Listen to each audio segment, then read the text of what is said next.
The tabletop takeaway.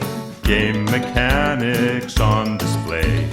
Three designers share the stage. Pick a genre and we'll play. The tabletop takeaway. Welcome back to the Tabletop Takeaway. I'm Ananda Gunaratna. I'm Charlie McCarran. And I'm Trevor Muller-Hagel. And today we're starting a new series on programming games.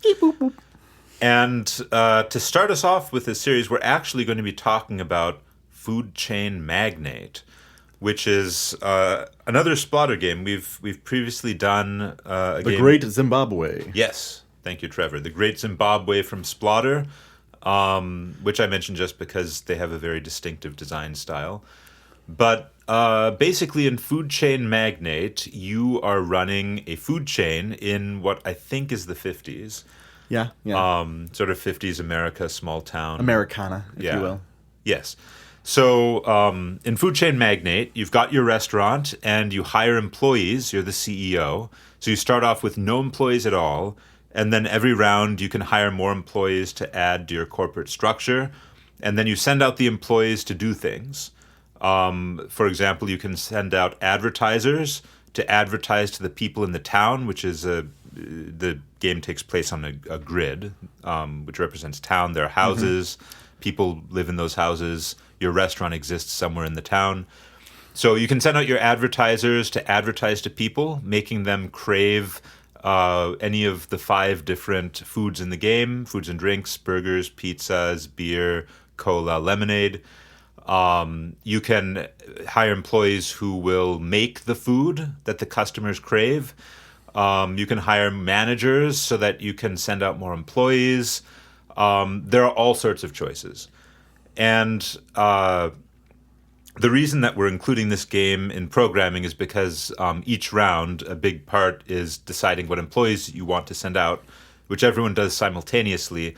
And some of the employees offer you some choices, but some of them lock you into certain actions. For example, if you send out pricing managers to reduce the prices of your food, then you are locked into reducing your prices, even if after seeing what your opponents have chosen to do, you decide you don't want to do that. So the objective of the game is basically just earn a ton of money. The bank has a limited supply of money. Well, okay, it's not really limited. If the bank runs out and people still need money, you can get more money. But when enough money has been taken out of the bank, then the game ends. And that's sort of a very high-level view of the game. But yeah, basically build a restaurant, advertise to customers, compete with your opponents, and make lots of money. And win, ideally. Yes. Yeah, this was one that I feel like I'll have to play again to absolutely, fully get. Because I think it was kind of cool when I realized, Ananda's playing a very different game than me. We were playing it through the internet, so I didn't see that, or I didn't realize that. Oh, you're assigning 19 workers per round, and yes. I was assigning 3. Yeah. So I like that this structure of how you hire people. Like you can decide to be a giant chain or giant restaurant, whatever, or you can try to go minimal. And obviously you crushed me, but not by as much as I would have thought for that different No, he crushed spread. me by that amount, unfortunately. Yeah.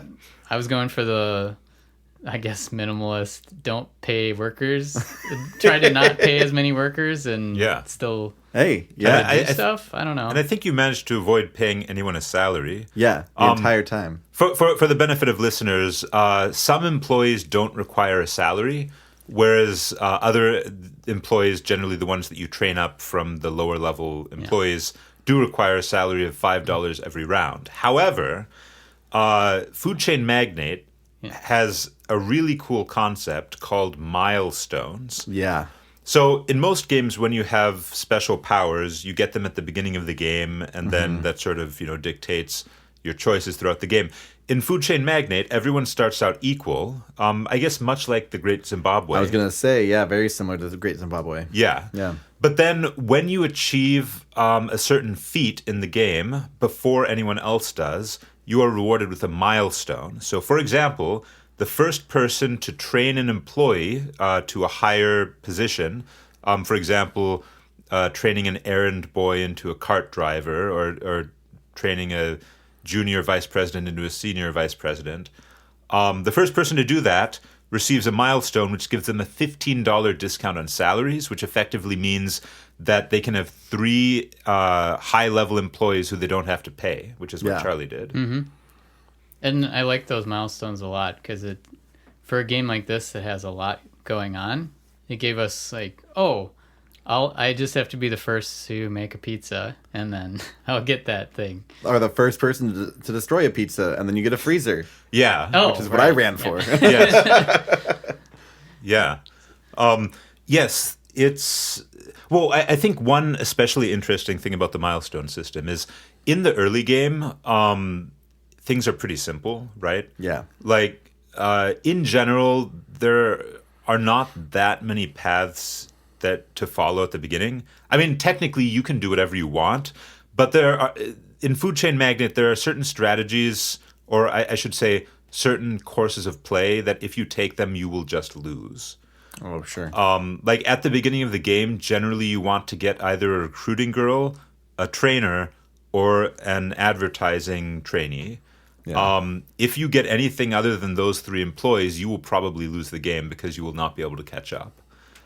That's harsh. Yeah, I did not get a marketing person fast enough, so I could not actually get the houses to want the things I was selling. So I got kind of locked in this weird loop. But it's also really interesting seeing how the mechanics all work together and how it all kind of comes together to create this whole experience. Yeah.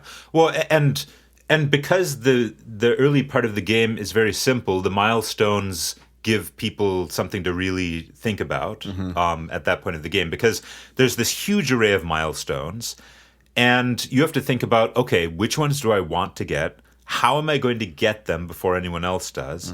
Now, to be clear, it's if 2 people achieve a milestone on the same round, they both get that milestone. But often, if you really want a milestone, you can arrange things so that you get it earlier than anyone else, or at the very least, no later than anyone else. Right. And then in the late game, all the milestones have been taken, but people are already focused on a much more complicated game because they have so many more employees. So the milestones do sort of balance the complexity over the course of the game, because as milestones are taken, that side of the complexity goes down, but people have more employees. Then you're also trying to figure out what marketing strategy you're trying to use for different kind of products, and trying to figure out, you know, how to make it so your opponent can't maybe sell to their houses. Right. Like there's a lot more going on, which I knew there was a lot going on in this game before we played, and then playing it, wow, there's a lot going on in this game, which actually didn't deter me at all. It made me want to play it more and figure out these different intricate systems and how they interacted together. Yeah. I think for me, maybe this is my takeaway.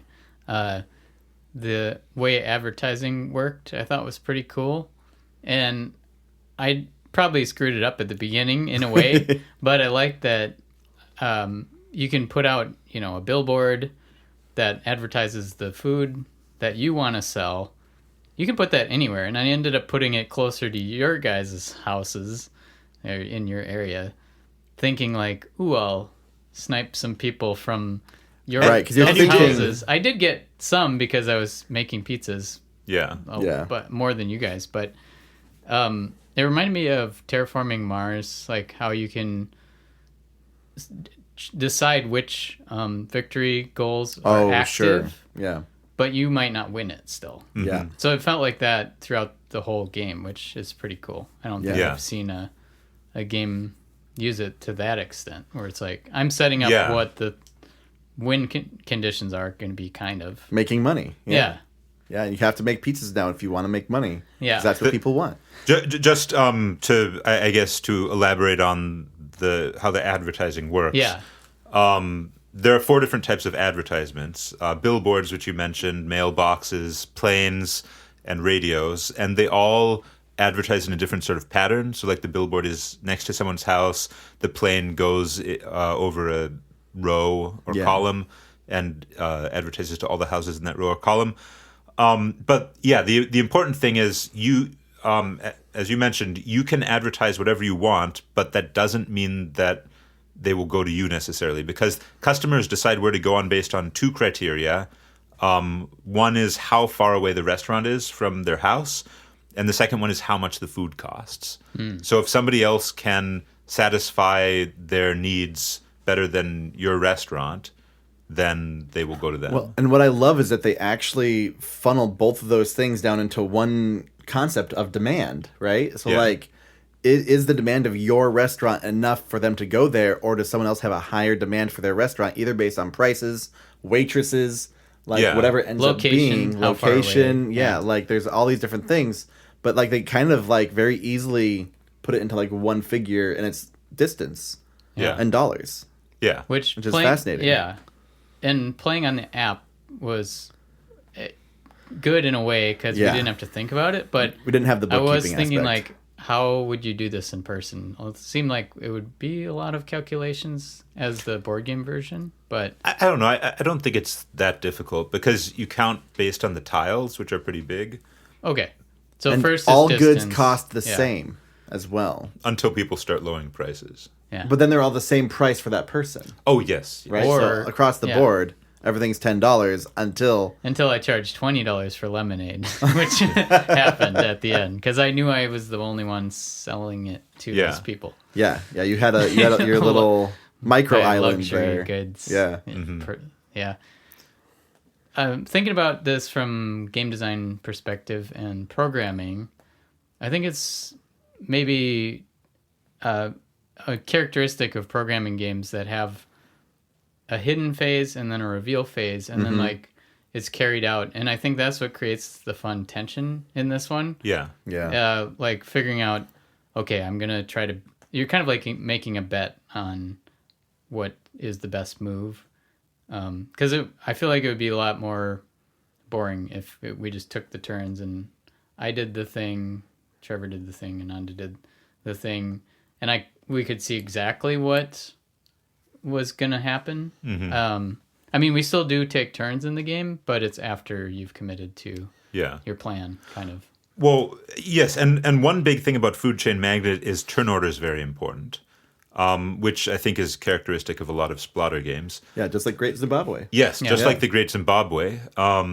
So one part of the game is trying to figure out, okay, do I want to go early in turn order or late? Because if you go early, that's the final tiebreaker for where people go after waitresses, for which restaurant they go to. But it also means that you can nab some higher level employees before other people can, because there's a limited supply of those. You can place advertisements before, which Trevor did at one point. I was trying to place a garden next to a house, so because houses with gardens, the people pay twice as much, but don't consider. Like, not in a way that increases the cost of going to the restaurant. They just pay twice as much. I think they tip that much more. Basically. Yeah. They give They're like just a fancier 100% tip. Yeah. So I was trying to gentrify the neighborhood in a way that was beneficial to me. But Trevor went before me and put down an advertisement, and advertisements take up physical space on the board the same way that gardens do.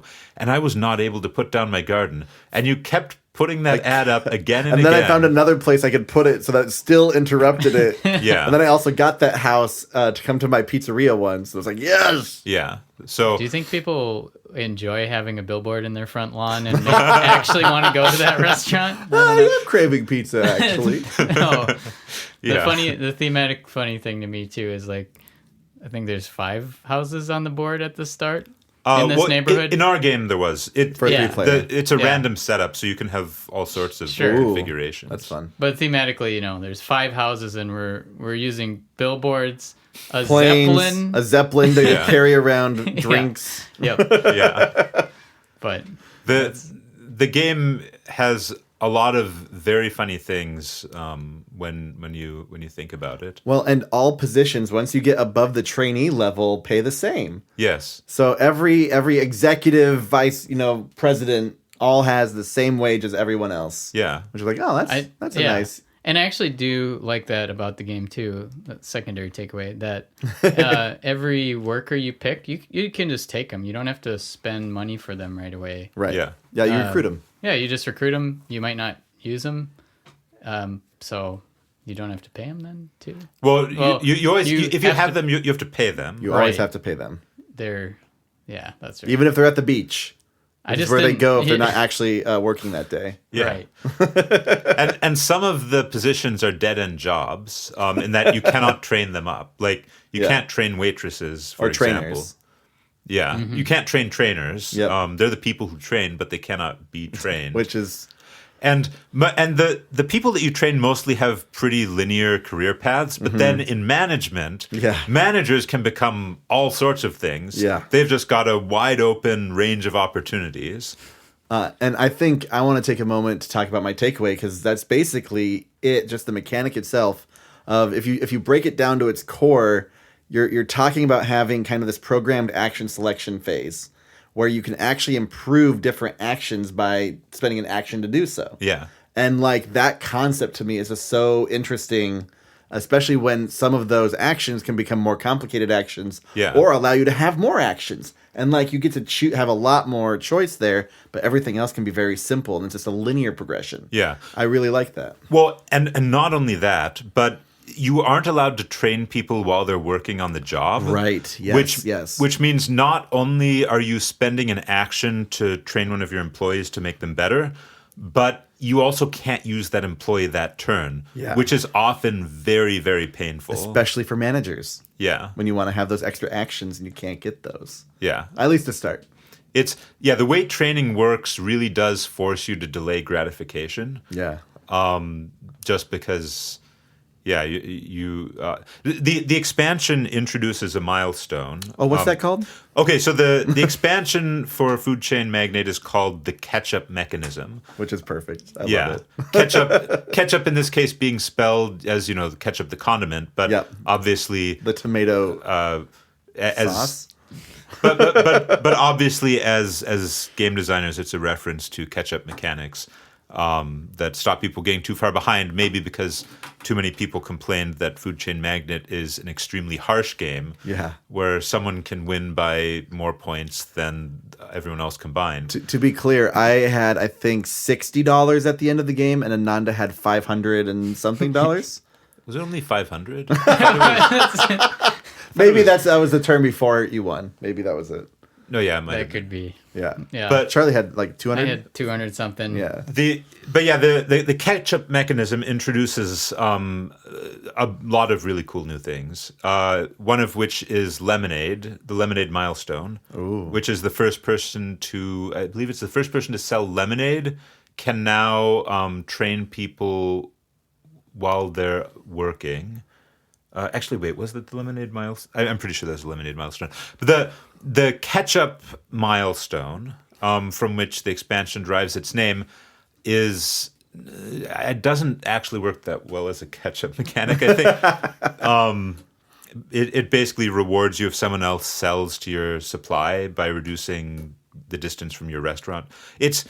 oh, I see. The expansion is still pretty brutal, but I think that's part of the appeal of the game. It's... Well, it's about that kind of compounding interest, right? Or about that, investment and seeing those returns get higher and higher each round. Yes. Like, and if you have that in a game, if you don't have enough in that initial investment, you don't have enough, spent, then suddenly everyone's getting really high and you're stuck in the bottom. Yeah. Right? And like, I recognized my mistake, like, halfway through the game. So I just started playing with different things and trying to see how the game can work. And I found a good strategy to take care of Ananda the turn he won. I was like, darn it! I do think that is telling of like games that don't have catch-up mechanics and they're just runaway victor, but they still can be satisfying to play because I don't know, you still feel ownership over like, well, I know I'm not going to win this, but what could I do as my own like little side food quest? chain empire here? Yeah. And the fact that maybe that's where the programming comes in too. It's like you still don't know exactly what's going to happen on the last round. So and try something, I realized fun. I stopped getting executive trainees. I'm like, no, I need more of those. I need management. I need like more of these people. And I just stopped after I had 2 or 3, not realizing I needed to have them at the beach so I could train them and still have access to all of them. And I was like, and I just realized that towards the very end. It's like, oh man, that would have been great to know ahead of time. And so I started just upgrading that as much as I could. Like, yeah, it's a good time. Yeah, there's, I think there are a lot of lessons to take away from Food Chain Magnate. But what's your takeaway? So, let's see. I guess, one of my takeaways from Food Chain Magnate that I've already started using in my games is that when it comes to teaching rules, obviously Food Chain Magnate, very complicated game, but it does show off a really cool way to make sure that people eventually learn your rules and don't make mistakes, which is that you can teach someone a rule by showing them an exception. So let me give you an example. So in Food Chain Magnate, one of the milestones is the first to pay $20 in salaries milestone. And the ability it gives you is a very strong ability. It lets you use multiple trainers on the same person. So normally each trainer each person can only be trained by one trainer. So if you want... Per turn. Right, per turn. So if you have 2 trainers, you can't have them both work together to train one person up by 2 levels because, I don't know, I guess the trainers are egotistical or something. But if you have this milestone, you can. But the thing is, on the trainer card, it doesn't say anything about you can only train or you can't have 2 trainers train one person, which means people might miss out on that. Oh, sure. But once someone earns that milestone, then they say, And the person who is cheating will be like, oh, oops. Yeah. Right. So the fact that you can take something and define it as a special power helps to remind people of the rule that power is an exception to. Sure, I see what you're saying. Smart. Yeah.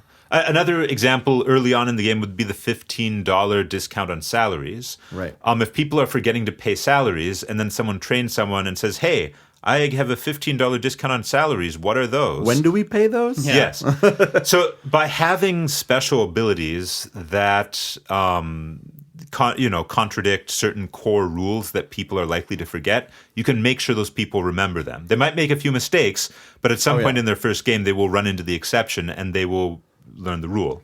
And I've used this in my game Junkernauts that I'm working on as part of the tutorial game. So I've looked at some of the rules. In Junkernauts, you build robots. They move around on a square grid and fight each other.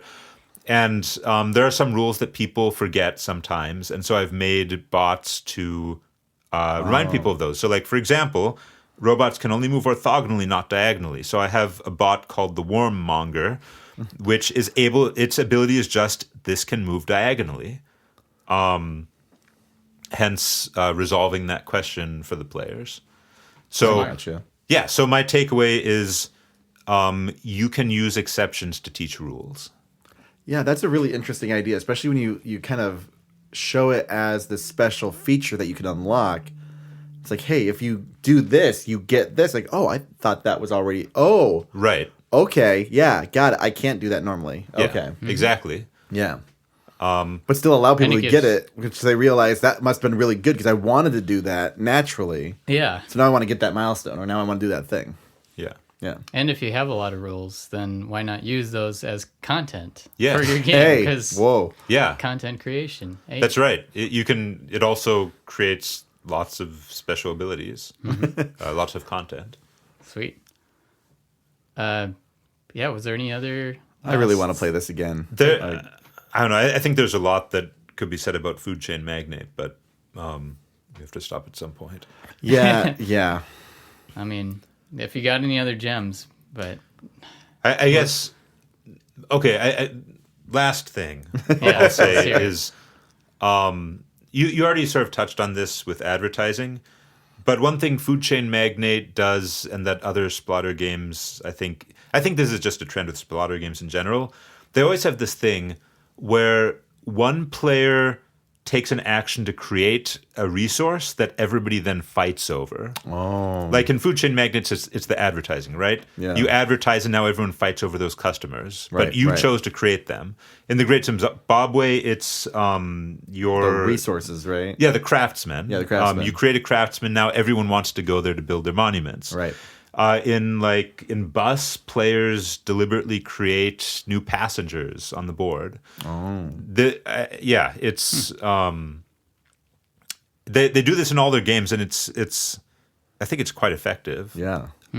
It's really cool to have the things people are fighting over be things that the players introduced to the game, Yeah. rather than things that were just sort of already there to be fought over. Which it does start you off with these just houses that are on the board that you are fighting over to start with, but like it can change and you can create new houses. Yeah, you can build new houses. Which is just like, oh wow, you can create this little town to be what you want it to be for the game, which is like, it's a whole other social commentary. But like it's really interesting, like how they give you so much control over it. Yeah.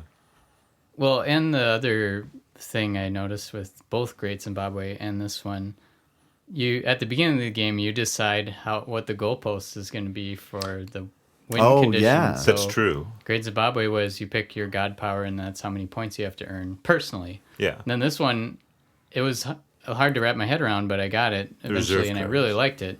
Is how the bank's amount of money that it has is based on the combination of all three of the cards we pick at the beginning. So, Yeah.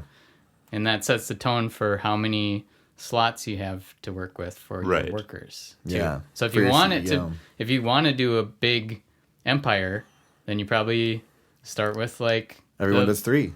Yeah, The- everyone has. Is it $300 or Yeah, is it- $300. $300 in 5 slots or 4 slots? $300 in 4 slots. 4 slots, yeah. Yeah. And so that would be like, you want it to be a long game. Yeah. You want to build up. Yeah. It's pretty interesting. Yeah, I could see it taking a little bit longer in person. But yeah, playing it online really felt good. It felt like a great time. Yeah. And listeners, if you want to play Food Chain Magnate online, you can do so at Online Board Gamers. Yeah. With Ananda, because I bet he wants other people to play with. Yeah. All right. Well, with that, let's close it out. And next we'll talk about Roll for the Galaxy. Hey, thanks for listening to The Tabletop Takeaway. This podcast is made possible by listeners like you. So please tell your friends and visit our website at thetabletoptakeaway.com, where you can suggest games and mechanics for us to cover next on the show.